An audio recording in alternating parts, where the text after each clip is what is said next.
सुबह सुबह का टाइम था। एक बूढ़ी औरत दुकान के खुलने का इंतजार कर रही थी, एक दुकान के सामने खड़ी थी। एक ऐसी कहानी आपको सुनाने जा रहा हूँ जिसको सुनने के बाद आपको लगेगा कि अगर इस कहानी को हम शेयर करते हैं तो हमें नेकियां मिलेंगी। पक्का ऐसी कहानी है जो बहुत सारे दिलों को बदलने वाली है, दावे के साथ कहता हूँ।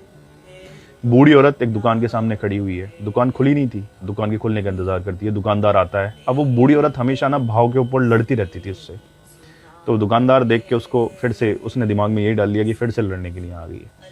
उसने अपनी दुकान खोली, वो दुकान के बिल्कुल पास आ गई और फिर उसको बोलती है, ये ले, तेरे कल 5 रुपये मुझ पर ज़्यादा आ गए थे। अब दुकानदार बड़ी हैरत से उसको देख रहा है। वो कह रहा है, अरे अम्मा, रोज़ तो भाव के लिए लड़ती हो और आज ये 5 रुपये लौटाने आई हो। बोले, भाव के लिए लड़ सकती हूँ, वो मेरा हक है, लेकिन मुझे किसी का ज़्यादा नहीं चाहिए। ये अपने 5 रुपये रख, ये तेरे हैं, ये मेरे नहीं है, और जो मेरे नहीं है उन पर मेरा हक नहीं है। वो 5 रुपये उस दुकानदार ने रख लिए, लेकिन उसने सिर्फ रखे नहीं। जो 5 रुपये लिए ना उसने, उसके दिल में एहसास आया, यार मतलब वो तो 5 रुपये लौटा के गई है, और जहाँ से मैं सामान लाता हूँ उसके तो मुझ पे उसके 300-400 कुछ रुपए रह गए थे जो उसको याद नहीं थे, लेकिन उसको याद थे दुकानदार को। उसने दुकान के बाकी काम बाद में किए, पहले निकला, वो पैसे लेकर गया और जहाँ से वो सामान लाता था उसके पास पहुँचा। बोला, भाई मैं ऐसे सामान ले गया था, लेकिन सामान इतना ज़्यादा गया था, तुम्हारे 400 या 300 रुपये थे, ये मुझ पर रह गए थे, ये ले लो। उसने कहा, चलो हिसाब में चलता रहता। बोले, नहीं, जो मेरा है वो मेरा है, जो आपका है वो आप पर पहुंचना चाहिए। उसने वो 400 रुपये उसको दिए। अब वो सिर्फ 400 रुपये उस पर नहीं गए, उसका भी दिल बदला। उसका दिल बदला कि उसने बहुत दिन पहले किसी दोस्त से 1 लाख रुपए उधार लिए थे।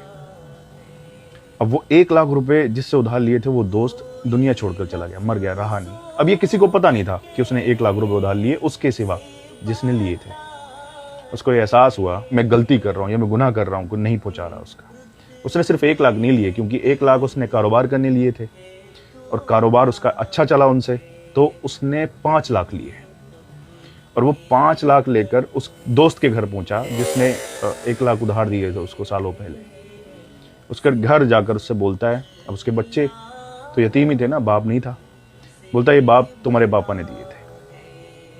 और वो पता है कौन था, किसका घर था? मतलब जो 5 लाख रुपए जिसके घर लेके गया था, वो उसी बुढ़िया का घर था जो 5 रुपए लौटाने आई थी उस दुकानदार को। सारा खेल नियतों का है। मैं चाहता हूं कि आप इस वीडियो को आगे पहुंचाइए। जो आपका है वो आपके पास रहे, लेकिन जो किसी और का है वो उन तक पहुंचना चाहिए। और अगर आप ऐसा करोगे सच्ची नियत से, तो आपको कितना गुनाह कहां कहां से मिलेगा इसका अंदाज़ा भी आपको नहीं होगा। तो शेयर करिए अगर आप समझते हैं कि इस वीडियो को शेयर करना नेकी में लिखा जाएगा।